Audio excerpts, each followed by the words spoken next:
यांग कहता है कि ये तो दिमाग का छत्ता है। सी कहती है कि अब हमारे पास में कोई दूसरा चॉइस नहीं है, हमें सब लेवल 3 पर अब जाना ही होगा। फिर से यांग कहता है मैं जल्दी से आगे जाकर मिलान को रेस्क्यू कर लेता हूँ, और सी कहती है कि नहीं, इस बार तुम नहीं जाओगे। और यांग कहता है कि आखिर मैं क्यों नहीं जा सकता, और सी कहती है इस बार का सिचुएशन थोड़ा सा डिफरेंट है। पहले हम ऐसा करते थे कि किसी भी जगह की जानकारी लेने के लिए हम नेटवर्क को पहले वहां पर भेज देते थे, लेकिन इस बार माइसेलियन नेटवर्क उस जगह तक पहुंच नहीं पाएगा, इसलिए हमें ज्यादा जानकारी हासिल नहीं होगी। ये सिचुएशन थोड़ा सा ऐसा है जैसे कि हम अपने दुश्मन के इलाके में अपने आंखों में पट्टी बांध के घूम रहे हो। तुम्हें पहले वहां पर न भेजने का मेरा रीजन ये है कि एक तो तुम हमारे लीडर हो और साथ में हमारे ट्रम्प कार्ड भी।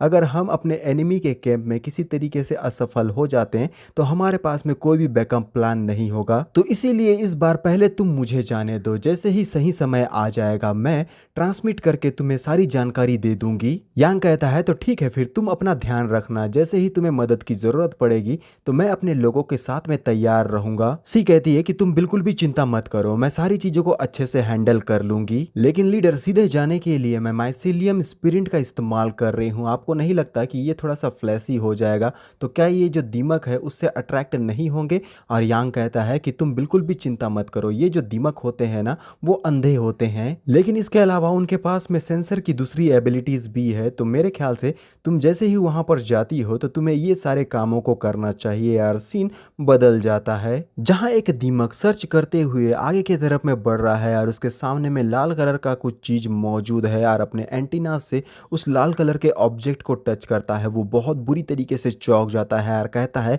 कि ये तो श्रूम है। श्रूम को उठाकर ये दीमक बड़ी ही तेजी से अपने लोगों के बीच में से होकर आगे की तरफ में बढ़ रहा होता है। कुछ दीमक उसे देखते हुए कहते हैं कि आखिर ये इतना ज्यादा लकी कैसे हो सकता है, आखिर इस गधे को नई स्पीसीज का मशरूम कहां पर से मिल गया। अब ये जाकर क्रेडिट क्लेम करके हमारे बीच में बॉसी बिहेव करने लगेगा। श्रूम अपने मन में कहती है कि हमारे लीडर तो स्ट्रेटेजी में बहुत ज्यादा ब्रिलियंट है, मुझे कुछ भी नहीं करना पड़ा और ये चींटी मुझे उठाकर खुद ही अपने बेस के अंदर में लेकर आ गई। तो चलो अब देर ना करते हुए अपने माइसेलियम को मैं जल्दी से बिखेर देती हूँ, उसके बाद ये दीमक खुद ही अपना काम कर लेंगे। और जैसे ही माइसेलियम सारी जगह पर फैलने लगता है, ये दीमक धीरे धीरे करके आकर बोलते हैं कि ये तो बहुत ही डिलीशियस है, और उनका पूरा झुंड अपने अपने बिल से बाहर निकलकर माइसेलियन के नशे में खोना शुरू हो जाता है। और ये जो दीमक इस मशरूम को लेकर जा रहा है वो आगे जैसे ही पहुंचता है पीछे की तरफ एक बहुत ही जबरदस्त और भयंकर सा धमाका दिखाया जाता है, जिसमें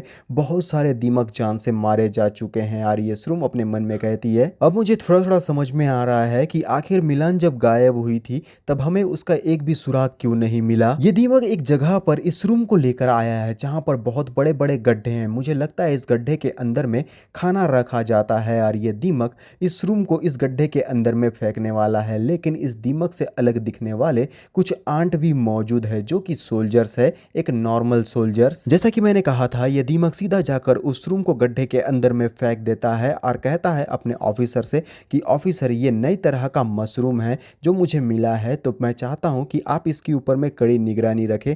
जैसे ही ये पूरी तरीके से खिल जाएगा उसके बाद मैं आपको एक अच्छा सा ट्रीट दूंगा। और ऑफिसर कहता है कि ठीक है, मैं समझ गया। मशरूम अपना सर बाहर निकालता है और आसपास की जगह को देखकर कहता है कि ये मेरे ख्याल से एक फंगस गार्डन है जहां पर ये दीमक मशरूम्स को ग्रो करने के लिए रखते होंगे। साइड से एक आवाज कहती है कि तुम बिल्कुल भी चिंता मत करो, तुम्हारे साथ कुछ भी नहीं होगा। ये श्रूम चौक कर साइड की तरफ में देखता है जहां पर एक सफेद कलर का श्रूम हमें नजर आता है। वो बताता है कि यहाँ पर के जो वर्कर आंट्स है ना वो लोग सिर्फ स्पोर बॉल्स को खाना पसंद करते हैं, हम जैसे मशरूम्स को नहीं। वैसे मैंने तुम्हें अपना नाम नहीं बताया, मेरा नाम है लिटिल फिर। हमारा मशरूम पूछता है कि मैं तुमसे एक बात जानना चाहता हूँ, क्या तुमने किसी और मशरूम को भी यहाँ पर देखा है? वो एक छोटी सी मशरूम गर्ल है जिसका रेड कैप, ब्लैक स्पॉट और ब्लैक टॉप और पिंक स्कर्ट है। फिर अपना सर ना में हिलाकर कहता है कि नहीं, मैंने ऐसी लड़की को तो बिल्कुल भी नहीं देखा। और श्रूम कहता है देखो वो थोड़ी सी गधी है और साथ में थोड़ी पागल भी, और हमेशा लोगों से माफी मांगना उसे बहुत ज्यादा पसंद है। फिर के दिमाग की बत्ती जलती है और कहता है कि हाँ अब मुझे याद आया, तो तुम उसके बारे में बात कर रहे हो। वो तो एक सेंटेंट मशरूम है, इसलिए दीमक किंग और क्वीन के पास ऑफर करने के लिए उसे ले जाया गया है। ये सुनते ही श्रूम बड़े ही तेजी से दीवार को चढ़कर ऊपर की तरफ में जाने लगता है। फिर कहता है कि आखिर तुम कहाँ जाने की कोशिश कर रहे हो? श्रूम बताता है कि मैं उस लिटिल मशरूम गर्ल को ढूंढने के लिए जा रहा हूँ, तो क्या तुम मेरे साथ में नहीं आओगे? और तुमने अभी तो कहा था कि ये जो सेंटेंट मशरूम मशरूम होते हैं उन्हें ट्रिब्यूट के तौर पर किंग और क्वीन के पास ऑफर करने के लिए ले जाया जाता है। आज नहीं तो कल आकर वो तुम्हें खा लेंगे। और फिर कहता है कि नहीं, मैं इस जगह को छोड़कर नहीं जाने वाला। अगर मैं यहाँ पर रुकता हूँ तो कम से कम मेरी जिंदगी थोड़ी देर तो और चली ही जाएगी। अगर मैंने यहाँ पर से भागने की कोशिश की तो यहाँ के जो सोल्जर आंट्स है वो मुझे वहीं पर जान से मार देंगे। तब तक हमारा श्रूम ऊपर की तरफ में चढ़ चुका है। और तभी पलक झपकते ही एक आंट का सर सीधा नीचे की तरफ में फिर के सामने में गिर जाता है। वो कहता है कंफ्यूज होकर, क्या ये तो जान से मारा जा चुका है। ऊपर की तरफ में धुआंधार फाइट के धमाके शुरू हो चुके हैं। फिर नीचे की तरफ में देखते हुए बहुत ज़्यादा कंफ्यूज होता है और कहता है कि आखिर ऊपर की तरफ में चल क्या रहा है। और किसी तरीके से हिम्मत करके वो धीरे धीरे ऊपर चढ़ जाता है और अपने आंखों से देखता है सामने का नज़ारा जो बहुत ही ज़्यादा भयंकर है। उसे देखने के बाद वो इतना ज़्यादा कंफ्यूज हो जाता है कि उसकी मुंह पूरी तरीके से खुल जाते हैं, उसका कलर पूरी तरीके से बदल चुका है, वो पसीने में भीग गया है क्योंकि सामने में ये जितने भी सोल्जर आंट्स है उन सबको हमारे श्रूम ने बहुत बुरी तरीके से जान से मार दिया है। और फिर कहने लगता है आखिर ये कैसे हो गया। उसने तो सचमुच में ये जितने भी सोल्जर आंट थे फंगस गार्डन में उन सबको जान से मार दिया है। और अपने मन में कहता है कि आखिर ये किस तरह की मशरूम थी। मुझे तो इस बात का बिल्कुल भी अंदाजा नहीं था कि वो इतनी ज्यादा कैपेबल भी हो सकती है। और फिर हम देखते हैं एलिट सोल्जर आंट का घोंसला जहां पर बहुत ही ताकतवर आंट्स मौजूद है। और यहीं पर साइज में बहुत ही बड़ा चींटी जिसने हमारे मिलान को कैप्चर करके रखा हुआ है वो मिलान के सामने में आकर कहता है कि समय हो गया है कि तुम्हें हमारे दीमक किंग के सामने में ऑफर किया जाए। तभी अचानक से यहाँ पर कुछ होता है। ये जॉइंट आंट बहुत बुरी तरीके से कंफ्यूज होकर चौंक जाता है। और जैसे ही ये साइड की तरफ में देखता है वहां पर एक आंट की डेड बॉडी पड़ी हुई है। वो कहता है कि आखिर यहाँ पर हो क्या रहा है। लेकिन हमारी सी जस्ट उसके सर के बाजू में आ चुकी है। वो इस बात से अनजान कहने लगता है कि मैं समझ ही नहीं पा रहा कि पलक झपकते ही यहाँ पर क्या हो गया। लेकिन हमारी सी बिना टाइम गवाए अपने हाथों से खंजर निकालकर सीधा इस आंट के ऊपर में एक जबरदस्त अटैक कर देती है। ये आंट अपने आप को नहीं बचा पाता और इसका सर भी अपने धड़ से अलग कर दिया है हमारी सी ने, वो भी एक ही वार में। ये बहुत ही कमाल का और ज़बरदस्त सीन है। और फिर हमारी मिलान खुश होती हुए बोलती है कि कैप्टन सचमुच में आप मुझे बचाने के लिए यहाँ पर आ चुकी हैं। और हमारी सी अपने उस डैगर से इस रस्सी को बहुत बुरी तरीके से काट के मिलान को आज़ाद करा देती है। मिलान मुस्कुराते हुए अपने हाथ को थोड़ा सा साफ करते हुए बोलने लगती है कि कैप्टन आपका बहुत बहुत शुक्रिया। लेकिन सी तो बहुत ही ज़्यादा गुस्से में है। उसने हमारे मिलान के सर पर एक ज़ोरदार टपली मार दी है। इससे मिलान को थोड़ा सा पेन तो हुआ है और उसे डांटते हुए सी कहने लगती है कि तुम सचमुच में बहुत बड़ी गधी हो। आखिर इतनी बड़ी गलती तुम कैसे कर सकती हो कि अपने एनिमी के घोंसले में अकेले ही बिना बताए घुसी चली गई। बस एक बार हम लोग इस जगह पर से बाहर निकल जाए उसके बाद मैं तुमसे डील करती हूँ। तुम्हारी हालत बहुत ही बुरी होने वाली है। मिलान दोनों ही इस जगह पर से तेजी से भागने लगती है। पीछे से मिलान कहती है कि आखिर हम यहाँ से बाहर कैसे निकलेंगे क्योंकि सामने के तरफ में सोल्जर आंट की बहुत बड़ी सेना है। और सी कहती है कि हमारे लीडर उन लोगों को डिस्ट्रैक्ट कर देंगे और मौका पाकर हम इस जगह पर से स्केप कर जाएंगे। तभी सी को कुछ रियलाइज होता है। वो वहीं पर रुकते हुए बोलती है कि अब हमें यहीं पर रुक जाना चाहिए। लेकिन मिलान जो तेजी की रफ्तार में है वो कंफ्यूज हो जाती है कि आखिर सी रुक क्यों रही है। सीधा हमारी सी के पीठ से जाकर टकराती है और मिलान पूछती है कि आखिर यहाँ पर हो क्या रहा है। और सी कहती है कि मैंने बहुत ही इंटेंस ब्लड लस्ट को सेंस किया है सामने के तरफ। मुझे लगता है कि सामने के तरफ हमारे लिए ट्रैप बिछा कर रखा गया है। अब ये रास्ता सी और मिलान के लिए बहुत ही ज़्यादा खतरनाक बन चुका है क्योंकि छज्जे या बिल से बोलो बहुत सारे सोल्जर आंट्स बाहर निकलना शुरू हो चुके हैं। हमारी सी और मिलान को इन सारे सोल्जर आंट्स का सामना करना होगा। एक आंट सोल्जर कहता है कि बॉयज़ हमारे बहुत सारे साथी लोग मारे गए हैं और उन सबको मारने वाला कोई एक है। जैसे ही वो हमें दिखाई देगा हम उसके चिथड़े चिथड़े कर डालेंगे। तभी इस आंट सोल्जर को साइड के तरफ से कोई आता हुआ दिखाई देता है क्योंकि उसका हाथ इस बिल के तरफ में दिखाई दे रहा है। और यहाँ पर हम उस रूम को देखते हैं जो कि हमारी सी ही है। एक वीकलिंग्स रूम की तरह वो सामने के तरफ में आ चुकी है और ये आंट सोल्जर उसे देखकर पहले कंफ्यूज होता है और कहता है एक मिनट रुको, क्या ये वही नया फंगल स्पीसीज नहीं है जो उस वर्कर आंट को मिला था? क्या ऐसा हो सकता है कि उस बन हेड ने हमारे ऊपर में अटैक ना किया हो, हमें गलत इंफॉर्मेशन दे दिया गया हो? छोटा श्रूम अपने हाथों में पत्थर उठाकर पूरे ताकत लगाकर उस आंट के तरफ में फेंकते हुए कहता है, तो अब सामना करो मेरे इस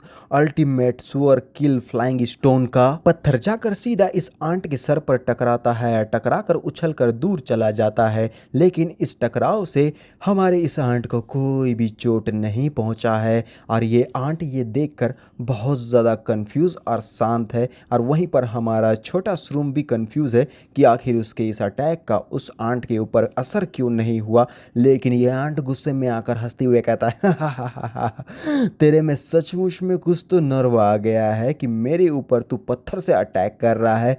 आज मैं तुझे मक्खी की तरह मसल डालूंगा। और हमारा जो छोटा श्रूम है वो बड़े ही तेजी से अपनी जान को बचाने के लिए भागने लगता है। उसका पीछा ये जॉइंट आंट कर रहा है। जैसे ही ये छोटा श्रूम उसके कब्जे में आएगा, बेचारा छोटा श्रूम बहुत बुरी तरीके से मारा जाएगा। और ये आंट के सोल्जर की सेना बहुत बुरी तरीके से हमारे छोटे श्रूम का पीछा कर रही है। कहने लगते हैं कि जल्दी से उसे पकड़ो बॉयज़, और उसके इतने टुकड़े करो कि वो अपने टुकड़ों को भी गिन न पाए, जोड़ना तो दूर की बात है। सी देखती है कि छोटे श्रूम ने सारे आंट सोल्जर्स को डिस्ट्रैक्ट कर दिया है। मौका पाकर सी और मिलान भागने लगते हैं, और सी भागती हुए कहती है कि वो डिकॉय श्रूम उन लोगों को जब तक भटका के रख रहा है, हमारे पास रास्ता है, हमें सीधे आगे बढ़कर इस जगह पर से निकल जाना चाहिए। मिलान कहती है ठीक है कैप्टन, मैं आपकी बात को समझ गई, लेकिन कैप्टन आपको नहीं लगता कि हम काफ़ी लंबे समय से भाग रहे हैं लेकिन अब तक हम लोगों को एग्जिट नहीं मिला है, ये बहुत ही ज़्यादा दूर है। और सी बताती है कि हम लोग ऑलमोस्ट पहुंच ही गए हैं। लीडर हमारे लिए टनल्स रूम का इस्तेमाल कर रहे हैं ताकि हमारे लिए गड्ढा खोदकर स्केप रूट का तैयार कर सके, लेकिन हम ज़्यादा नज़दीक नहीं जा सकते वरना ये जो दीमक है उन लोगों को इन सारी चीज़ों का पता चल जाएगा, और ये हम होने बिल्कुल भी नहीं दे सकते। मिलान तो भाग रही थी लेकिन मिलान के पैरों के नीचे में हम लोगों को कुछ हलचल होता हुआ दिखाई देता है, जिसका अंदाज़ा मिलान को तो नहीं था लेकिन हमारी सी को हो चुका है। वो हमारी मिलान को पीछे हटाते हुए कहती है कि संभल जाओ, कुछ तो आ रहा है। मिलान बेचारी फिर से कंफ्यूज हो जाती है कि आखिर सी उसके साथ में ऐसा क्यों कर रही है, क्योंकि हमारी सी ने मिलान को बहुत बुरी तरीके से पीछे के तरफ में ढकेल दिया है। एक बहुत ही खतरनाक आंट बाहर की तरफ में निकल चुका है जो मिलान के ऊपर में अटैक करने वाला था, लेकिन सी ने समय रहते ही पीछे ढकेल कर मिलान को बचा लिया है। और फिर हम लोगों को दिखाया जाता है बहुत ही भयंकर चिंगारी, जो इस बात का सबूत है कि दो वेपन्स एक दूसरे से टकराए हैं, इसकी वजह से भयंकर चिंगारी निकल रहा है। फिर हम देखते हैं कि जैसे ही ये आंट हमारी सी के ऊपर में अटैक करने वाला था, सी ने अपने दोनों डैगर का इस्तेमाल करते हुए उसके अटैक को वहीं पर ही ब्लॉक कर दिया है। मिलान सी की चिंता करते हुए बोलती है कि कैप्टन प्लीज़ आप अपना ध्यान रखिए, और सी कहने लगती है कि तुम बिल्कुल भी चिंता मत करो मेरे बारे में, जैसा हम लोगों ने प्लान किया था उसी के ऊपर में बने रहो, और ध्यान रखना कि पीछे मुड़कर बिल्कुल भी मत देखना। और मिलान रोते हुए भाग कर कहती है कि मैं माफ़ी चाहती हूँ, जैसा हमारा मिशन प्लान किया गया था मैं उसके ऊपर में काम करूँगी और पीछे मुड़कर बिल्कुल भी नहीं देखूंगी। और दूसरी तरफ हमारी सी और ये आंट दोनों ही एक दूसरे के ऊपर में ताकत का प्रदर्शन कर रहे हैं। दोनों के वेपन्स की वजह से बहुत ही ज़्यादा चिंगारी निकलने लगती है। यहाँ पर हमारी सी थोड़ा सा स्ट्रगल कर रही है, लेकिन किसी तरीके से वो इस आंट के ओवर पावर करते हुए उसे ज़मीन के तरफ में अटैक करके सीधा पीछे के तरफ में जंप कर चुकी है और अपने आप को दोबारा से स्टेबल करने लगती है। तो ये आंट है सोल्जर आंट का कैप्टन, जो कैप्टन होने का पूरा फर्ज निभा रहा है और दिखने में भी एक कैप्टन का ही लुक है, यानी कि बहुत ही पावरफुल। और दूसरी तरफ है हमारी सी और ये आंट कहने लगता है कि ये बिल्कुल भी बुरा नहीं था, तुमने तो मेरे अटैक को सचमुच में झेल लिया, लेकिन ये मत सोचना कि तुम जैसे छोटे श्रूम मेरा सामना कर पाओगे। वैसे मैं तुम्हें बता दूं कि तुम्हारी ये जो छोटी श्रूम जिस ओर भाग कर गई है वहां पर हम लोगों ने ट्रैप बिछा कर रखा है। और अपने मन में सी कहती है ये सोल्जर आंट तो सचमुच में कॉमन लैंग्वेज में बातें कर सकता है, मुझे लगता है कि इसने अपने आप को इवॉल्व कर लिया है। सी कैप्टन आंट से कहती है कि मुझे मालूम है कि तुम लोगों ने हमारे लिए आगे की तरफ में ट्रैप बिछा कर रखा हुआ है, लेकिन तुम ये बिल्कुल भी मत सोचना कि तुम लोग उस लड़की को आगे बढ़ने से रोक भी पाओगे। मुझे पूरा यकीन है कि वो हमारे मिशन में कामयाब होगी और अपने तीर धनुष को सीधा आगे की तरफ में एम कर देती है। ये देखते हुए आंट कंफ्यूज होकर बोलने लगता है कि आखिर ये अपने फेलोस रूम के तरफ ही उसको शूट क्यों कर रही है। सी अपने तीर को सीधा मिलान के तरफ में चला देती है। तीर बड़ी ही तेजी की रफ्तार से आगे की तरफ में बढ़ने लगता है। सामने के तरफ में मौजूद है हमारी मिलान, जिस इस बात का शायद बिल्कुल भी अंदाजा नहीं है कि उसके तरफ सी के द्वारा चलाया गया तीर बड़े ही तेजी से आ रहा है। लेकिन ये क्या, ये तीर मिलान को न लगते हुए उसके साइड की तरफ से किसी और ही तरफ आगे बढ़ चुका है। फिर हम लोगों को फ्लैशबैक दिखाया जाता है जहां पर मिलान कहती है कि कैप्टन, अगर हमारे लिए सामने में कोई ट्रैप बिछाया गया होगा, अगर हम उसमें फंस गए तब हम लोग उससे बाहर निकलने के लिए क्या करेंगे। और सी कहती है तुम इसकी बिल्कुल भी चिंता मत करो, हम उनके कॉलोनी ट्रेड्स का पूरा एडवांटेज उठाएंगे। अब तक तो तुम्हें समझ में आ ही गया होगा कि ये जितने भी आंट और दीमक है उन सबको ये माइसेलियम बहुत ही ज़्यादा पसंद है, इसलिए हम इस माइसेलियम का इस्तेमाल करेंगे इन सारे चींटियों को इनके बिल से बाहर निकलने के लिए। ये अपने दिल को नहीं संभाल पाएंगे और बाहर निकलकर इस माइसेलियम के पीछे पड़ जाएंगे, जिसका हम एडवांटेज उठा लेंगे। और जैसा सी ने कहा था, ये जितने भी दीमक रहते हैं वो बाहर की तरफ में निकलकर बोलते हैं कि ये माइसेलियम बहुत ज़्यादा डिलीशियस है। उसी में से एक चींटी थोड़ा सा समझदार है, वो दूसरे चींटी पर अपना पैर रखते हुए बोलने लगता है कि हो सकता है कि एनिमीज रूम ने हमारे लिए इस तरह का जाल बिछा कर रखा हुआ है, हम अपने लालच को हमारे ऊपर हावी होने नहीं दे सकते, अच्छा यही होगा कि हम इससे दूर ही रहें। दूसरा चींटी कहता है कि हाँ यार, तू तो बिल्कुल सही बात बोल रहा है, तेरी बात में पॉइंट तो है, लेकिन बाकी के हमारे साथी कहाँ पर है। सफेद दीमक एक माइसिलियन का टुकड़ा उठाकर कहता है कि सर मैं आपको फीड कर देता हूँ। और ये आंट कहता है, जो वे भी ज्ञान पेल रहा था, अरे यार मैं तो भूख से पागल ही होने वाला था, जल्दी से मुझे खिला दे। और अपने साथी को अभी कुछ देर कुछ अलग बात करके कुछ और ही काम करता हुआ देख कर ये परेशान होते हुए बोलता है, तो तू पहले से ही जानता था और ये सारी चीज़ों को तूने मुझे इन सब से दूर रखने के लिए किया है। वर्कर आंट जल्दी से यहाँ पर आ और मुझे भी खाना खिलाओ। वर्कर आंट कहता है कि ठीक है सर, मैं आपको भी खिला देता हूँ। और छत के तरफ हमें मिलान तेजी से भागती हुई दिखाई देती है और अपने मन में कहने लगती है, इस ट्रिक का इस्तेमाल करते हुए हमने अपने रास्ते को पूरी तरह से क्लियर कर लिया है, हमारी कैप्टन तो सच में बहुत ही ज्यादा ब्रिलियंट है। नीचे की तरफ से आंट सोल्जर एक दूसरे के ऊपर फाइट करते हुए बोलने लगते हैं कि ये मेरा है, तुम इसे चुराने की कोशिश कर रहे हो, नहीं ये मेरा है, मुझे इस तरीके से बाइट मत करो। लेकिन ये जो कैप्टन आंट है वो थोड़ा सा समझदार है, वो सामने के तरफ में देखकर एकदम शांत हो जाता है, कुछ भी नहीं बोलता। फिर वो सी के तरफ में मुड़कर कहता है कि मुझे बिल्कुल भी यकीन नहीं होता, तुम लोगों ने माइसेलियम का इस्तेमाल करते हुए हमारे ये जितने भी आंट सोल्जर्स थे उन लोगों को एक दूसरे से ही लड़वा दिया, इसके लिए तुम लोगों को बिल्कुल भी माफ नहीं किया जाएगा, इसका भुगतान तुम लोगों को अपनी जिंदगी से करना होगा। और तेजी से अटैक करने के लिए आगे बढ़ जाता है, लेकिन हमारी सी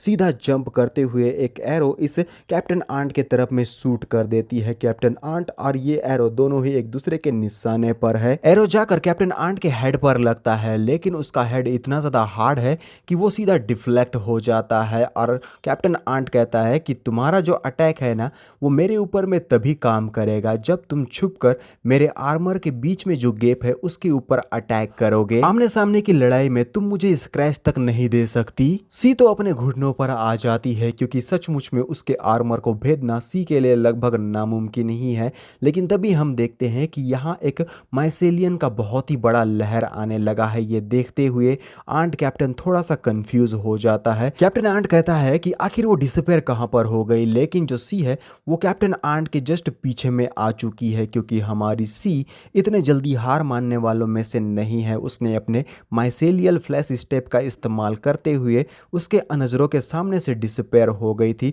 फिर वो सीधा इस कैप्टन आंट के ऊपर में अपने 3 तीर से एक बार में शूट करने के लिए तैयार कर देती है और बिना समय गवाए वो सीधा इस कैप्टन आंट के ऊपर में उस एरो को शूट भी कर देती है। एरो इस कैप्टन आंट के तरफ में बड़े ही तेजी की रफ्तार से आगे बढ़ने लगता है। एरो जाकर आंट कैप्टन के सीधे बॉडी पर लगता है। कुछ जो रहते हैं एरोज वो डिफ्लेक्ट हो जाते हैं और फिर ये कैप्टन आंट कहने लगता है कि तुम्हारे ये जो एरोज है ना, वो मेरे बॉडी के ऊपर में बिल्कुल भी काम नहीं करने वाले हैं। मैंने अभी थोड़ी देर पहले बताया था कि मेरा जो कवच है उसे भेदना तुम्हारे तीर के बस की बात नहीं है। लेकिन सी का एक एरो इस कैप्टन आंट के निचले बॉडी को भेद चुका है और उस एरो को देखते हुए ये आंट कैप्टन बहुत ज़्यादा कंफ्यूज हो जाता है। लेकिन फिर भी वो इस एरो को अपने बॉडी से झाड़ते हुए कहता है कि भले ही तुमने मेरे निचले बॉडी के ऊपर में अटैक करके उसे थोड़ा सा डैमेज कर दिया है, लेकिन फिर भी तुम मेरा सामना नहीं कर सकती हो और तुम्हारे सामने मैं अपने गार्ड को बिल्कुल भी डाउन नहीं करने वाला। सी जल्दी से अपने डैगर को निकाल लेती है और दूसरा अटैक करने के लिए पूरी तरह से तैयार। सी बहुत ही कमाल की और बेहतरीन दिखाई दे रही है। वहीं पर यह कैप्टन आंट बड़ी ही तेजी से सी के ऊपर अटैक करने के लिए आगे की तरफ में भागने लगता है। दोनों ही पार्टी एक दूसरे के ऊपर अटैक करने के लिए पूरी तरह से तैयार, लेकिन पलक झपकते ही हमारी सी उस जगह से डिसपेयर हो जाती है और ये देखकर कैप्टन आंट कहता है कि आखिर वो कहाँ पर चली गई। लेकिन अचानक से हमारी सी उस कैप्टन आंट के डैमेज एरिया के नज़दीक में पहुंच चुकी है। सी ने अपने माइसेलियल लंग्स एबिलिटी का इस्तेमाल किया है। ये बहुत ही कमाल का अटैक होने वाला है। समय ना गवाते हुए सी ने सीधा उसके डैमेज पार्ट के ऊपर में एक ज़बरदस्त अटैक अपने डैगर से कर दिया है। ये अटैक बहुत ही कमाल का, बेहतरीन, ज़बरदस्त है। देखकर मज़ा ही आ गया और ये आंट कैप्टन इस अटैक से अपने आप को नहीं बचा पाता और इस अटैक को करते हुए सी बहुत ही ज़बरदस्त और कमाल की दिखाई दे रही है। कैप्टन आंट सी के अटैक के बाद धराशायी हो जाता है। वो बिल्कुल भी नहीं हिल रहा और सी एकटक उसके बॉडी को देखने लगती है। तभी अचानक से सी के ऊपर में एक सरप्राइज अटैक हो जाता है, जिस वजह से सी बहुत बुरी तरीके से चौंक जाती है। लेकिन फिर भी वो ब्लैक फ्लिप मारते हुए पीछे के तरफ में डॉज करके चली जाती है और थोड़ी दूर पर जाने के बाद अपने अटैक पोजीशन में वापस आ जाती है। और जिस जगह पर यह सरप्राइज अटैक हुआ था उस जगह पर हम लोगों को सिर्फ धूल ही धूल नजर आता है। यार तभी धूल की परछाई के पीछे से कोई कहता है, ये तो बहुत कमाल की बात है कि तुमने हमारे सोल्जर आंट कैप्टन को जान से मार दिया। मुझे इस बात को तो कहना ही होगा, तुम में सचमुच में थोड़ा स्किल तो है, लेकिन इसके साथ तुमने हमारे सबऑर्डिनेट्स के बीच में झगड़ा भी पैदा कर लिया। सचमुच में तुम्हारी तारीफ तो करनी बनती ही है। ये है दीमक लीजियन का कमांडर जो सोल्जर आंट, इसका नाम है ट्रैप, जो दिखता तो हड्डी की तरह है लेकिन असल में है ये बहुत ज़्यादा ताकतवर, क्योंकि इसके बॉडी से जो एनर्जी निकल रही है वो इस बात का सबूत है कि ये सचमुच में बहुत ही ज़्यादा पावरफुल है। ट्रैप अपने लोगों को सिग्नल भेजते हुए कहता है कि चलो बहुत हो गया अब तुम सारे लोगों का, जल्दी से अपने पिछवाड़े को उठाओ और मेरे सामने में आ जाओ। ट्रैप का कम्युनिकेशन सिग्नल सारे छेदों के बीच में से होता हुआ अंदर की ओर जाने लगता है। सी देखती है कि उसके सामने में धूल ही धूल उड़ रहा है, क्योंकि अब जो होने वाला है वो पहले से कई गुना ज़्यादा भयंकर है। क्योंकि ये जितने भी आर्म्ड सोल्जर्स है वो सारे के सारे बड़े ही तेजी की रफ्तार से अब सीधा हमारे सी के तरफ अटैक करने के लिए आगे बढ़ रहे हैं। और दूर में मौजूद हमारी सी उन सारे आर्म्ड सोल्जर्स को अपनी ओर बढ़ता हुआ देखती है, लेकिन फिर भी वो घबराती नहीं, अपने तीर धनुष को तैयार कर लेती है और कहती है माइसेलियल नेट, और फिर बिना देरी के अपने एरो को इन सारे आर्म्ड सोल्जर के तरफ में शूट कर देती है। यार माइसेलियल नेट एरो तेजी की रफ्तार से आगे के तरफ में बढ़ने लगता है। अब ये जितने भी आर्म्ड उसके तरफ तेजी से बढ़ रहे थे वो सारे के सारे माइसेलियम नेट के अंदर में फंसने लगते हैं। और देखते ही देखते यहाँ पर सी ने बहुत सारे आर्म्ड्स को एक ही बार में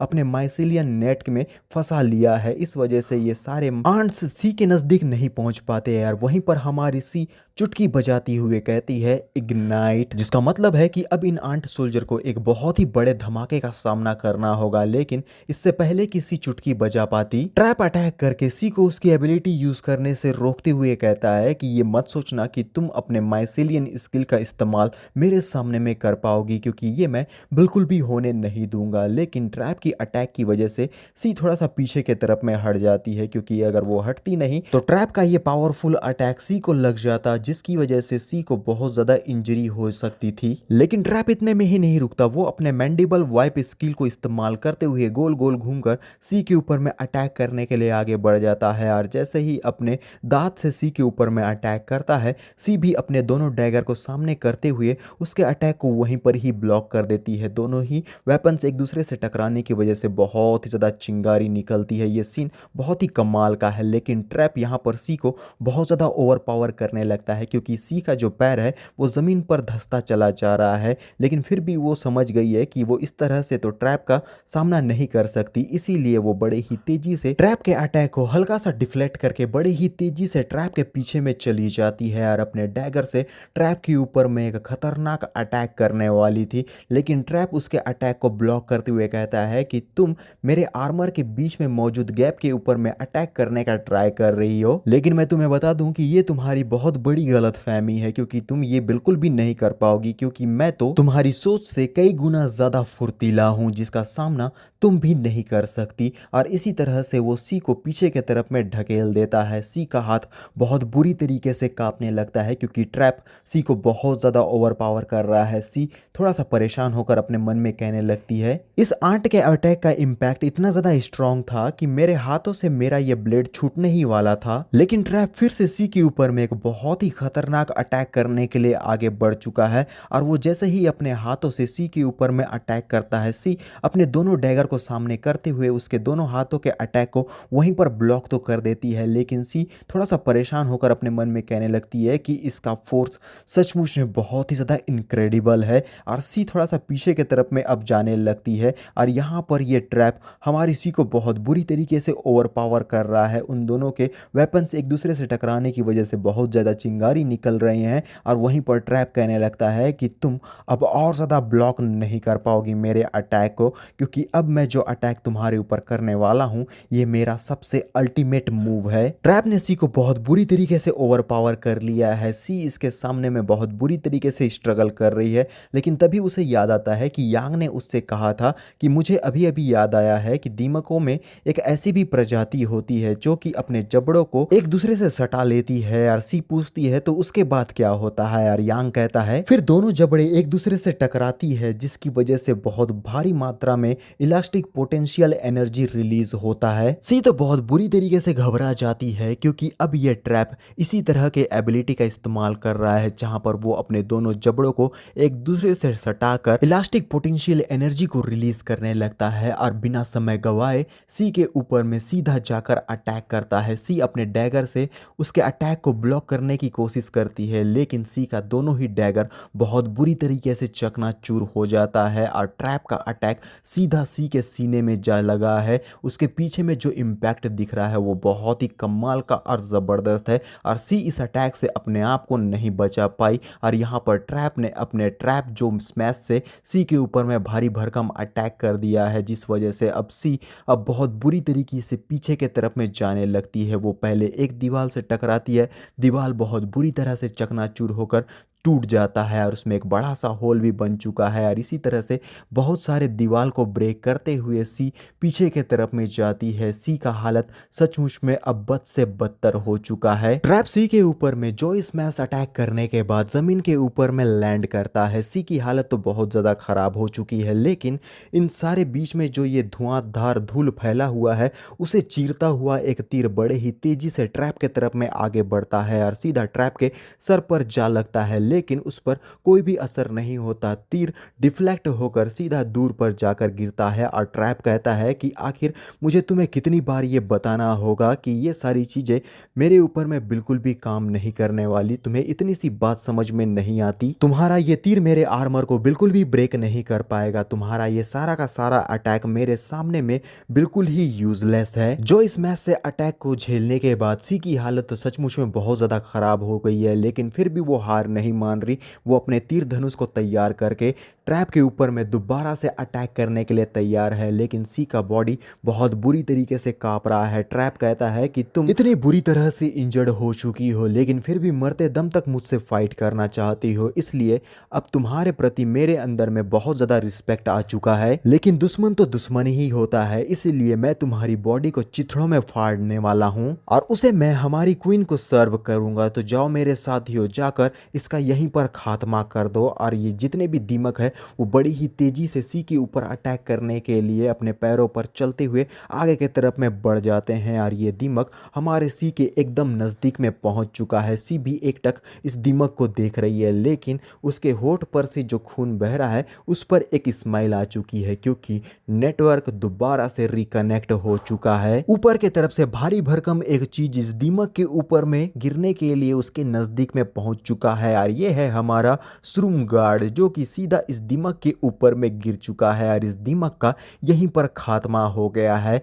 और श्रूम गार्ड ने अपनी एंट्री ले ली है। हो सकता है कि हमारा यांग भी इस जगह पर आ चुका है, लेकिन ये सब कुछ देखने के बाद ट्रैप तो बहुत बुरी तरीके से चौंक कर कहता है कि आखिर ये सब कुछ यहाँ पर क्या हो रहा है। और पीछे से जो दिमाग आ रहे थे अब वो हमारे श्रूम गार्ड के ऊपर में अटैक करने के लिए आगे बढ़ चुके हैं, लेकिन हमारा श्रूम गार्ड उसको इस सारी चीज़ों से बिल्कुल भी फर्क नहीं पड़ता। वो साइड की नज़रों से इन सारे दिमागों को देखता है और सामने में मौजूद है सी, लेकिन देखते ही देखते एक नहीं बल्कि कुछ और श्रूम गार्ड्स भी अपनी एंट्री ले लेते हैं यार। ये जितने भी दिमाग है वो सारे के सारे वो उनके पिछवाड़े के निशाने पर है। अब यहाँ पर बराबरी का युद्ध शुरू हो चुका है क्योंकि ये जितने भी श्रूम गार्ड्स है वो सारे के सारे अपने वेपन्स का इस्तेमाल करते हुए पूरा ताकत लगाकर सारे दिमागों के ऊपर में जबरदस्त और भारी भरकम अटैक करके एक ही बार में दिमागों को खत्म करना शुरू कर देते हैं। कोई भी ऐसा दिमाग नहीं है जो कि इन श्रूम गार्ड्स को ओवर पार कर रहा हो, लेकिन ये जितने भी श्रूम गार्ड्स है वो सारे के सारे दिमागों को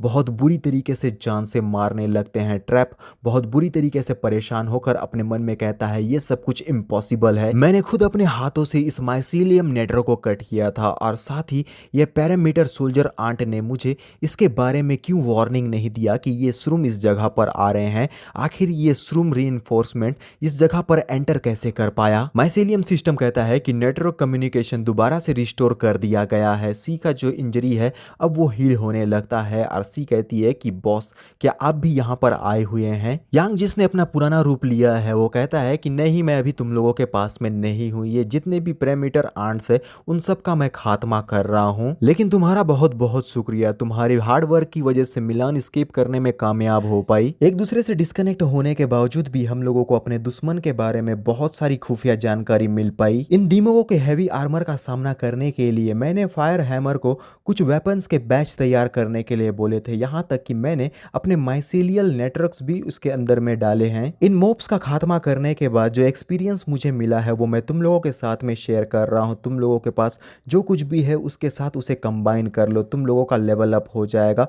फायर हैमर ने तुम्हारे लिए कुछ अच्छी चीज़ों को फोर्ज भी किया है, तो याद रखना इन्वेंट्री में जाकर उसे चेक कर लेना एक बार। सी के बॉडी के साथ में यांग का एक्सपीरियंस अब मर्ज होने लगता है यार। देखते ही देखते पीछे की तरफ एक माइसीलियम का बहुत बड़ा एनर्जी नजर आता है यार। ये जितने भी श्रूम गार्ड्स है वो इस ट्रैप को इस जगह पर रोके हुए हैं, एक टक इस ट्रैप को देख रहे हैं। ट्रैप भी इन श्रूम गार्ड्स को देख रहा है। नोटिफिकेशन कहता है कि श्रूम रेस का लेवल अप अब लेवल 9 पर हो चुका है। आपको बहुत बहुत बधाई। और इसी के साथ हमारे सी का लेवल अप कंप्लीट हो चुका है। सी अब बहुत ही कमाल की दिख रही है, उसका पूरा ड्रेसअप चेंज हो चुका है। वो अपने कदमों को आगे की तरफ में बढ़ाकर आगे की ओर में बढ़ने लगती है। सचमुच में सी अब पहले के मुकाबले में कई गुना ज़्यादा ताकतवर बन चुकी है। अब वो इस ट्रैप का सामना खुद से ही शायद कर लेगी। वहीं पर एक श्रूम गार्ड आगे बढ़कर दिमाग के मुंह पर एक ज़बरदस्त भारी भरकम अटैक कर देता है। इस दिमाग का मुंह बहुत बुरी तरीके से चकनाचूर होता है। दिमाग का इसी के साथ खात्मा हो चुका है। उसका सर जमीन पर धराशायी हो जाता है। ट्रैप साइड की नज़रों से उसे देखता है कि उसके दिमाग साथी को इतने बुरी तरीके से मार दिया गया है। इतना ही नहीं, उसके बाकी के ये जितने भी दिमाग है उन सबको 3 श्रूम गार्ड्स ने मिलकर बहुत बुरी तरीके से जान से मार दिया है। और यहाँ पर ट्रैप इन सारी नज़ारों को देखकर बहुत ज़्यादा आश्चर्यचकित है। और पीछे के तरफ में मौजूद है हमारी सी, जिसका अभी थोड़ी देर पहले ही लेवल अप हुआ है। ट्रैप कहता है कि तुम मुझे ऐसे बीट नहीं कर सकते, तो तुमने अपने रीइंफोर्समेंट को बुला लिया है ताकि गैंग बनाकर मेरे ऊपर में अटैक कर सको। सी कहती है कि हमारे 3 श्रूम गार्ड्स ने मिलकर तुम्हारे 20 सोल्जर आंट्स को खत्म कर दिया और तुम कहते हो कि हम गैंग बनाकर तुम्हारे ऊपर अटैक कर रहे हैं। ट्रैप जिगजैग रन करते हुए सी के तरफ आगे बढ़कर कहने लगता है कि तुम ये मत समझना कि अगर तुम इन श्रूम गार्ड्स के पीछे में छुप जाती हो तो मैं तुम्हें जान से नहीं मार पाऊंगा, क्योंकि ये तुम्हारी बहुत बड़ी गलतफहमी है। और वहीं पर श्रूम गार्ड अपने वेपन को तैयार कर लेता है इस ट्रैप के ऊपर एक ज़बरदस्त अटैक करने के लिए। लेकिन जैसे ही ये अपने वेपन से ट्रैप के ऊपर में अटैक करता है, ट्रैप अपने पूरे बॉडी को नीचे के तरफ में झुकाकर इस अटैक से अपने आप को बचा लेता है। और बिना देरी के एक बहुत ही ज़बरदस्त हाई जंप लेकर सीधा सी के तरफ में आगे बढ़ चुका है। इन सारे श्रूम गार्ड्स को क्रॉस करते हुए ये सारे श्रूम गार्ड्स उसे ये सब कुछ करता हुआ देखते हैं। लेकिन वहीं पर हमारी सी अपने तीर धनुष को तैयार कर लेती है, जिस तीर के ऊपर में बहुत सारा माइसेलियम एनर्जी है, लेकिन ट्रैप भी कोई कच्चा खिलाड़ी नहीं है। वो अपने हाथों से सी के ऊपर अटैक करने के लिए आगे की तरफ में बढ़ चुका है। दोनों ही एक दूसरे के लिए बहुत ही ज्यादा ताकतवर प्रतिद्वंदी है। ट्रैप अटैक करते हुए कहता है कि आखिर तुम श्रुम इतने ज्यादा अड़ियल क्यों होते हो। सी बातों में समय बिल्कुल भी बर्बाद नहीं करती और अपने धनुष से एक बहुत ही पावरफुल अटैक कर देती है। तीर बहुत ही तेजी की रफ्तार से अपना इम्पैक्ट छोड़ता हुआ ट्रैप की तरफ में आगे बढ़ चुका है। ट्रैप इस तीर को अपने नज़दीक आता हुआ देखकर कहता है, मैंने पहले ही तुम्हें बता दिया था कि तुम्हारे इन तीर का मेरे ऊपर में कोई भी असर नहीं होने वाला। लेकिन हमारी सी अब पहले वाली सी नहीं है, क्योंकि उसका लेवल अब 9 पहुंच चुका है। ये तीर ट्रैप के सीधा सर पर लगता है। ट्रैप इस अटैक से अपने आप को बिल्कुल भी नहीं बचा पाता। सी के द्वारा एक बहुत ही पावरफुल अटैक किया गया है और यहाँ पर ट्रैप जो है वो गोल गोल गोल गोल घूमता हुआ पीछे के तरफ में जाता है, एक से दूसरे, दूसरे से तीसरे दीवार में टकरा कर बहुत बुरी तरीके से इंजर्ड होकर एक जगह पर गिरता है, जहाँ पर हर तरफ से हम लोगों को धुआं निकलता हुआ नजर आता है। ट्रैप के सर पर सी के द्वारा चलाया गया तीर अभी भी मौजूद है और ट्रैप अपने मन में कहने लगता है कि आखिर ये कैसे हो सकता है। मेरा जो आर्मर है वो बहुत ही ज़्यादा हार्ड है, ये इस तीर ने मेरे आर्मर को कैसे भेद दिया। लेकिन फिर भी मेरा किस्मत बहुत ज़्यादा अच्छा था, क्योंकि ये तीर ज़्यादा अंदर तक नहीं गया। अगर ये तीर और अंदर तक चला जाता तो हो सकता है कि मेरी आज यहीं पर मौत हो जाती। ट्रैप तीर को निकालने की बहुत ज़्यादा कोशिश करने लगता है, लेकिन ये तीर तो निकलने का नाम ही नहीं ले रहा है। एकदम जिद्दी अड़ियल की तरह वो इसके सर से लगा हुआ है। लेकिन इस तीर के साथ में कुछ तो गलत है, क्योंकि वो अभी भी गोल गोल गोल गोल गोल गोल घूम रहा है और ट्रैप ये देखकर थोड़ा सा परेशान है, क्योंकि ट्रैप ने इस तीर को निकालने की कोशिश की थी, लेकिन ये तीर निकलने के बजाय अभी भी उसके सर पर अड़ा हुआ है और गोल गोल घूम रहा है। वहीं पर सी अपने वाइल्ड डैश एबिलिटी का इस्तेमाल करते हुए बड़ी ही तेजी से माइसेलियम एनर्जी को फैलाकर सीधा ट्रैप के तरफ में आगे बढ़ चुकी है। ट्रैप सी को अपने नजदीक देखकर अपने हाथों से मूवमेंट करते हुए कहता है कि तुम बहुत ही ज्यादा फास्ट थी, लेकिन एक आर्चर क्लोज कॉम्बैट करने के लिए मेरे सामने में आ गई है। और सी अपने हाथों में एक भारी भरकम वेपन लिए हुए ट्रैप के ऊपर एक ज़बरदस्त अटैक करने के लिए आगे बढ़ चुकी है। वो अपने मेटियोर हैवी स्पाइक एबिलिटी का इस्तेमाल करते हुए ट्रैप के ऊपर में ज़बरदस्त अटैक करने वाली है, लेकिन ट्रैप अपने जो स्मैश एबिलिटी का इस्तेमाल करते हुए कहता है कि तुमने ये सब कुछ करने के लिए मुझे मजबूर किया है, तो इसके लिए अब तुम मुझे बिल्कुल भी दोष नहीं दे सकती। सी अपने हैमर वेपन से ट्रैप के ऊपर में लगे हुए तीर के ऊपर में एक ज़बरदस्त अटैक कर देती है। ऐसा लगता है कि कोई कील को ठोक रहा है दीवार में, लेकिन दोनों ही मेटल एक दूसरे से टकराने की वजह से बहुत ही जबरदस्त चिंगारी दिखाई जाती है। ट्रैप के जो स्मैश अटैक का तो सी के ऊपर में कोई असर ही नहीं हुआ, लेकिन सी के द्वारा जो अटैक किया गया था उसका इम्पैक्ट ट्रैप के बॉडी के पीछे तुम लोगों को दिखाई देगा। ये बहुत ही बहुत बहुत बहुत खतरनाक और पावरफुल अटैक था, जिससे ट्रैप अपने आप को तो बिल्कुल भी नहीं बचा पाया और कील की तरह ये जो तीर है वो ट्रैप के सर के सीधा आर पार हो चुका है। लेकिन इम्पैक्ट का पावर इतना ज़बरदस्त था कि पीछे के तरफ हम लोगों को एक अलग ही सुरंग बना हुआ नजर आता है, जो कि हमारे सी के पावर के इम्पैक्ट की वजह से हुआ है। ट्रैप तो कुछ भी नहीं बोल पाता, वो शांति से उसी जगह पर खड़ा हुआ है, लेकिन हमें दिखाया जाता है कि ट्रैप का जो मुंह है वो बहुत बुरी तरीके से एक मेटल बलून जब फटता है उस तरह का बन चुका है। इसी के साथ में ट्रैप का यहीं पर खात्मा हो चुका है, वो ज़मीन पर धराशायी हो जाता है और नोटिफिकेशन अपेयर होकर कहता है ट्रैप जो टर्मिट को एलिमिनेट कर दिया गया है। और वहीं पर हमारी सी साइड के तरफ में किसी को देखकर चौंक जाती है, क्योंकि हमारा यांग इस जगह पर अपनी एंट्री दे चुका है। वो ताली बजाते हुए कहता है ये फाइट तो सचमुच में बहुत ही ज़्यादा खूबसूरत था सी, सच में तुम पहले के मुकाबले में और भी ज्यादा स्ट्रॉन्गर बन चुकी हो। सी पूछती है कि आखिर आपने अपने पुराने श्रूम फॉर्म को वापस से क्यों ले लिया, और यांग कहता है मैं अपने ह्यूमन फॉर्म से थोड़ा सा बोर हो गया था, इसलिए मैंने दोबारा से अपने पुराने फॉर्म में स्विच कर लिया। सी साइड की तरफ में देखते हुए बोलती है कि अचानक से ये सब कुछ क्या हो रहा है, और यांग बताता है कि हमारे जो श्रूम सोल्जर्स है क्वीन तक सीधा पहुंचने के लिए रास्ते में ये जितने भी ट्रैप बिछाए गए हैं उन सबको क्लियर कर रहे हैं ताकि हम सीधा क्वीन तक पहुंच सके। हम देखते हैं फायर्स रूम को, जो अपने एक ही मुक्के से एक दीमक के सर को सीधा जलाकर राख कर देता है, दीमक का इसी के साथ खात्मा। और फिर हम देखते हैं हमारे इलेक्ट्रोस रूम को, जो अपनी तेजी का इस्तेमाल करते हुए इस दीमक के सर को उसके धड़ से अलग करके उसका वहीं पर खात्मा कर देता है। और इसी तरह से फायर्स रूम और इलेक्ट्रोस रूम दोनों ही मिलकर रास्ते को क्लियर कर रहे हैं। आरसी बोलती है फायर्स रूम और इलेक्ट्रोस रूम दोनों के पास लिमिटेड टाइम है अपने पुराने फॉर्म में वापस आने के लिए। और यांग कहता है कि हाँ, जब तक हम लोगों के पास उनके पुराने बीजाणु मौजूद है हम उन्हें प्लांट कर सकते हैं। अब जबकि कंटिन्यूसली मेरा लेवल बढ़ता ही जा रहा है तो मेरे पास रूम सोल्जर के कुछ स्लॉट्स अभी भी बचे हुए हैं, मैं उन लोगों को दोबारा से ग्रो कर लूंगा। देखते ही देखते दीमकों के बिल में श्रूम गार्ड्स और फायर्स रूम इलेक्ट्रोस रूम ने मिलकर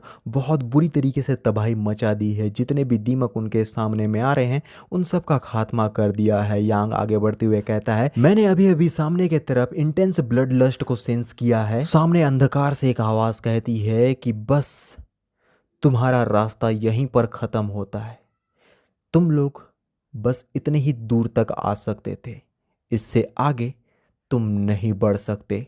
श्रूम गार्ड्स देखने लगते हैं कि कौन है सामने, और साथ में मौजूद है सी, वो भी देखने लगती है क्योंकि उसके बॉडी से बहुत ज़्यादा डार्क एनर्जी रिलीज हो रही है। यहाँ पर 3 दीमक जनरल दिखाए जाते हैं। पहला है जनरल ट्विस्टिंग टर्मिट, दूसरा है वॉइस जनरल एक्सप्लोजिव टर्मिट, तीसरा है वॉइस जनरल बिग्ड टर्मिट। ट्विस्टिंग जनरल कहता है कि सामने के तरफ में रॉयल चैम्बर मौजूद है, जितने भी घुसपैठिए आए हैं उन लोगों को अपनी आंखों के सामने ही जान से मार दो। यांग कहता है, सारे लोग सावधान हो जाओ, अब तक हमने जितने भी दीमकों का सामना किया है ये उनके मुकाबले में कई गुना ज्यादा ताकतवर हैं। वॉइस जनरल एक्सप्लोजिव अपने पास से एक एक्सप्लोजिव बाहर निकालते हुए ट्विस्टिंग जनरल के तरफ में कर देता है, और ट्विस्टिंग जनरल इस एक्सप्लोजिव के ऊपर में एक जबरदस्त अटैक करने के लिए अपने आप को तैयार करता है। ये देखते हुए यांग परेशान होकर अपने मन में कहता है, इस दीमक का शुरुआती पोज उस दीमक के समान क्यों लग रहा था जिसका शुरुआत में सी के साथ में फाइट हुआ था। ट्विस्टिंग जनरल अपने हाथों से एक जबरदस्त अटैक कर देता है इस एक्सप्लोजिव के ऊपर में, और ये एक्सप्लोजिव बड़ी ही तेजी से अपना इम्पैक्ट छोड़ते हुए आगे की तरफ में बढ़ जाता है, और ये दिखने में अब ग्रीन नजर आ रहा है। और इसी को ये दीमक स्लिंग शॉट टॉक्सिक बॉम्ब कहते हैं। ये टॉक्सिक बॉम्ब बड़े ही तेजी से आगे की तरफ में बढ़ रहा है, लेकिन हमारा यांग अपने हाथों को आगे बढ़ाकर कहता है, माइसेलियल इंटरसेप्शन नेट। अब देखने में ये मजा आएगा कि स्लिंग शॉट टॉक्सिक बॉम्ब या फिर माइसेलियल इंटरसेप्शन नेट दोनों में से सबसे ज्यादा पावरफुल है कौन। माइसेलियल नेट चारों तरफ में फैल चुका है, इसका मतलब है कि ये जो टॉक्सिक बॉम्ब है इसे सबसे पहले माइसेलियल नेट को पार करके सारे श्रूम गार्ड्स की तरफ आगे बढ़ना होगा। टॉक्सिक बॉम्ब अपना पूरा पावर लगा रहा है कि इस माइसेलियल नेट को ब्रेक कर सके, लेकिन माइसेलियल नेट भी अपना पूरा ताकत लगा रहा है इस टॉक्सिक बॉम्ब को वहीं पर ब्लॉक करने के लिए। अगर ये टॉक्सिक बॉम्ब माइसेलियल नेट को ब्रेक कर देता है तो हमारे जितने भी श्रूम गार्ड्स है उन सब की जान चली जाएगी। लेकिन हम देखते हैं कि ये जो टॉक्सिक बॉम्ब है इसके अंदर में कुछ रिएक्शन होना शुरू हो चुका है, मतलब कि ये किसी भी पल अब फटने ही वाला है। हम लोगों को ग्रीन कलर का बहुत ही तेज रोशनी दिखाया जाता है। ये श्रूम गार्ड अपनी आंखों को खोलकर इन सारी चीज़ों को देख रहा होता है, और टॉक्सिक बॉम्ब इस जगह पर बहुत बुरी तरीके से फट चुका है। ये बात तो एकदम कंफर्म है कि जो भी इस टॉक्सिक बॉम्ब के रेंज में आया होगा उनमें से कोई भी नहीं बच पाएगा, क्योंकि ये अटैक बहुत ही खतरनाक और ये धमाका बहुत ही जबरदस्त और बेहतरीन था। धमाके से हर जगह हमको धूल उड़ता हुआ नजर आता है, और साथ में माइसेलियन रोप भी दिखाई देता है। यहाँ हमारे यांग ने उस श्रूम गार्ड को अपने माइसेलियन रोप से पकड़कर पीछे के तरफ में खींच लिया था, इस वजह से इस श्रूम गार्ड की जान तो इस जगह पर बच चुकी है। और दूसरी तरफ सी, इलेक्ट्रो श्रूम और फायर श्रूम ने अपने आप को डॉज करके इस अटैक से बचा लिया है। अब सारे लोग धूल के हटने का इंतजार करने लगते हैं। यांग कहता है, मैं सिर्फ अपने एक ही श्रूम गार्ड को बचाने में कामयाब हो पाया, यहाँ तक कि मेरे माइसेलियन इंटरसेप्शन नेट ने टॉक्सिक बॉम्ब के मूवमेंट को रोक दिया था, लेकिन फिर भी ये वेनम बहुत बड़े एरिया में फैल गया और इस एक्सप्लोजन के अंदर मेरे 2 श्रूम गार्ड्स मारे गए। इससे एक चीज तो मैं जान चुका हूँ कि मेरे लोगों में हाई फिजिकल डिफेंस है, लेकिन पॉइजन रेजिस्टेंस बहुत ज्यादा लो है। लेकिन तभी धूल के धुंध में हमें एक परछाई दिखाई देती है जो कि यांग के नजदीक आ चुकी है, और ये है जनरल ट्विस्टिंग जो अपने अटैक को तैयार करके यांग के एकदम ज्यादा नजदीक आ चुका है। देरी ना करते हुए अपना स्पेशल अटैक यांग के ऊपर में कर देता है। है। यांग अब इस अटैक को ब्लॉक करने के लिए अपने हाथ को सामने के तरफ में क्रॉस कर देता है और ये अटैक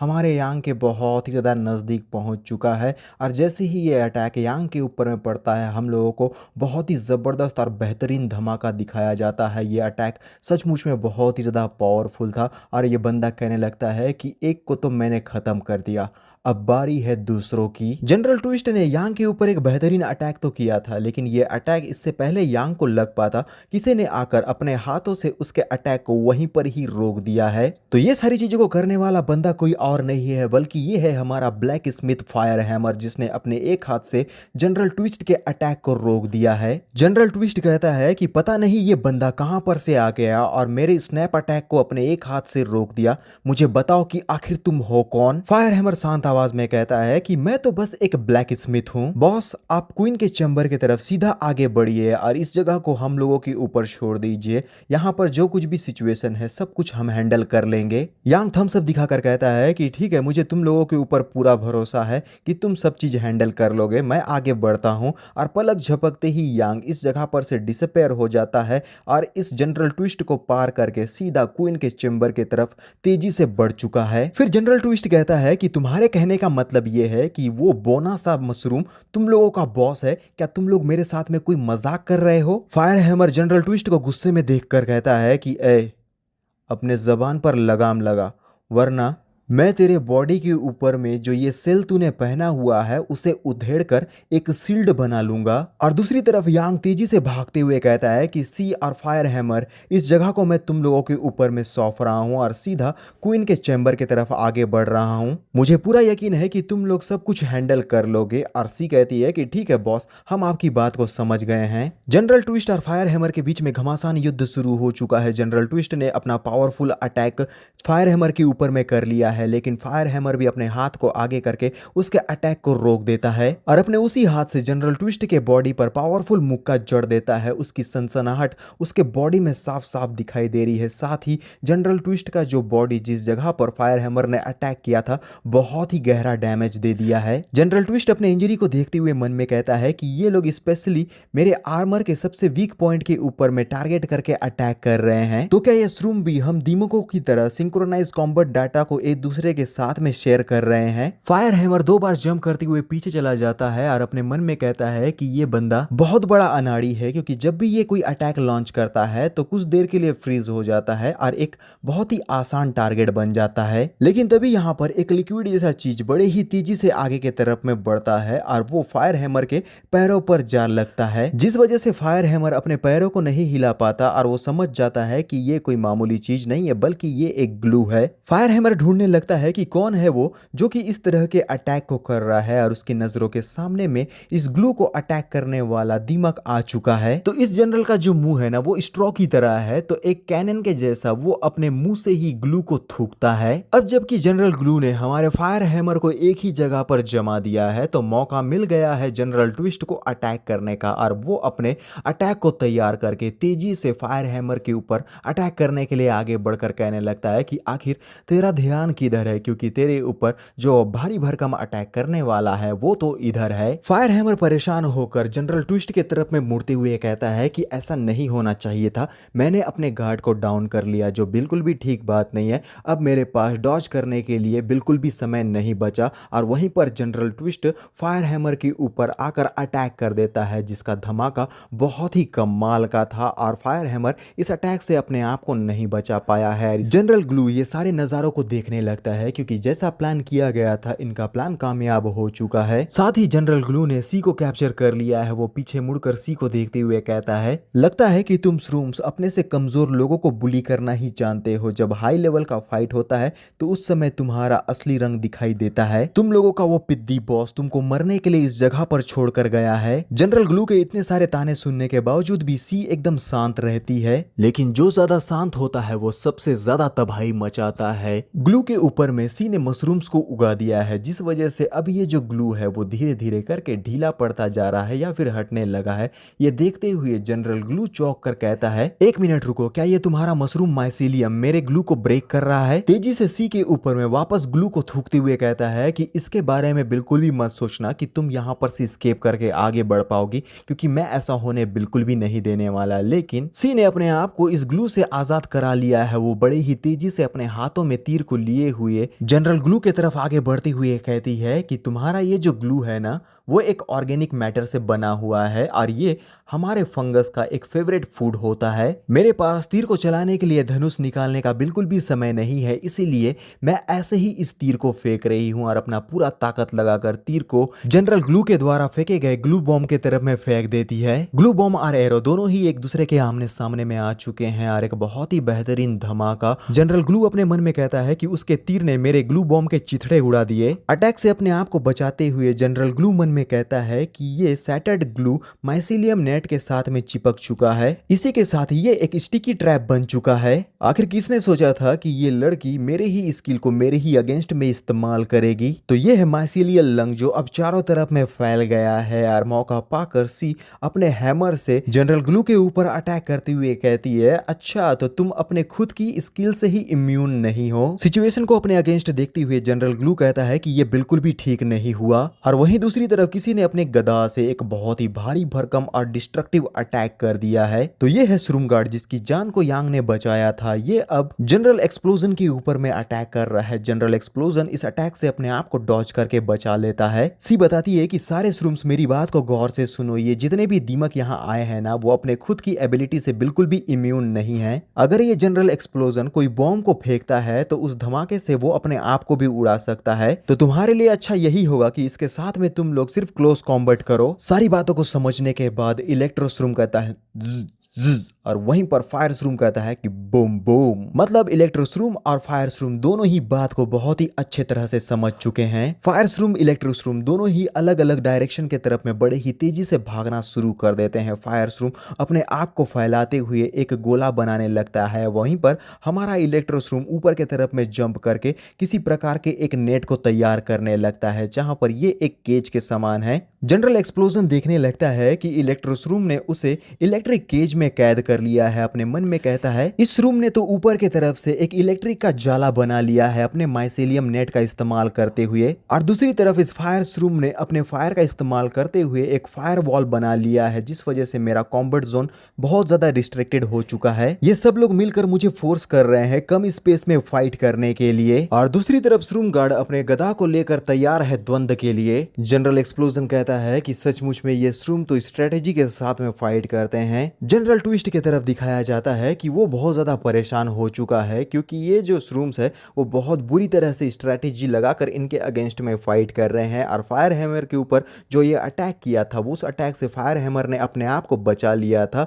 एक पुतले का इस्तेमाल करते हुए। और जनरल ट्विस्ट कहने लगता है कि मुझे बिल्कुल भी यकीन नहीं होता कि उसने मरने का नाटक किया एक डिकॉय श्रूम का इस्तेमाल करते हुए। तभी जनरल ट्विस्ट के पास अंडे जैसा दिखने वाला कुछ चीज घूमता हुआ आ जाता है। ये है एक पफ बॉल बॉम्ब। इससे पहले कि जनरल ट्विस्ट कुछ बातें समझ पाता, ये पफ बॉल बॉम्ब अपने आप को एक्सप्लोड करने लगता है। हमें तेज रोशनी दिखाई जाती है जनरल ट्विस्ट के चारों तरफ। एक बहुत ही भयंकर धमाका होता है। इस भयंकर धमाके से जनरल ट्विस्ट अपने आप को नहीं बचा पाता और वो दीवालों से टकराता हुआ बहुत बुरी तरह से इंजर्ड होने लगता है। उसके बॉडी पर बहुत ज़्यादा खून निकल रहे हैं, छेद हो चुके हैं। वो इंजरी की हालत में कहता है कि ये बिल्कुल भी ठीक नहीं है। ये लोग कचरों से ऐसी चीज़ों को बनाकर हमारे ऊपर में इस्तेमाल कर रहे हैं। अब बहुत हो गया ये सब कुछ तुम लोगों का। अगर सच में तुम्हारे अंदर गट्स है तो मुझसे 1-on-1 फाइट करो। तभी धूल के धुंध से कोई कहता है, क्या मैंने तुम्हें पहले ही नहीं बताया था कि मैं तो बस एक ब्लैक स्मिथ हूं? और उस आवाज को सुनते हुए जनरल ट्विस्ट कंफ्यूज हो जाता है और तेजी से एक अटैक धुंध को चीरता हुआ आगे की तरफ में बढ़ चुका है। लेकिन जनरल ट्विस्ट अटैक के लिए तैयार होते हुए हंसकर कहता है,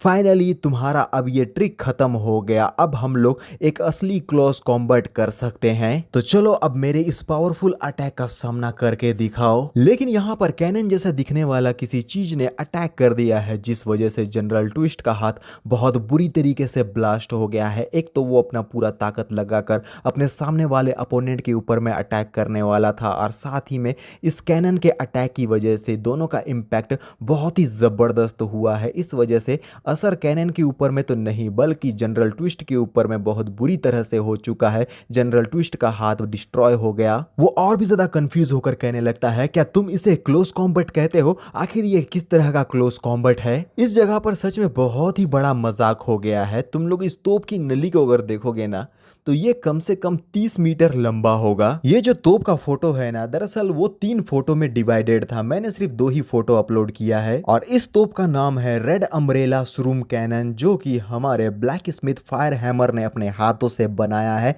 क्योंकि क्लोज कॉम्बैट तो वो जनरल ट्विस्ट के साथ में नहीं कर सकता, इसलिए लॉन्ग रेंज का फाइट के लिए ये 30 मीटर लंबा कैनन बिल्कुल ही परफेक्ट है। देखकर इस सीन को बहुत ज्यादा मजा आया। पहले तो मैं बहुत पागलों की तरह हंसा था।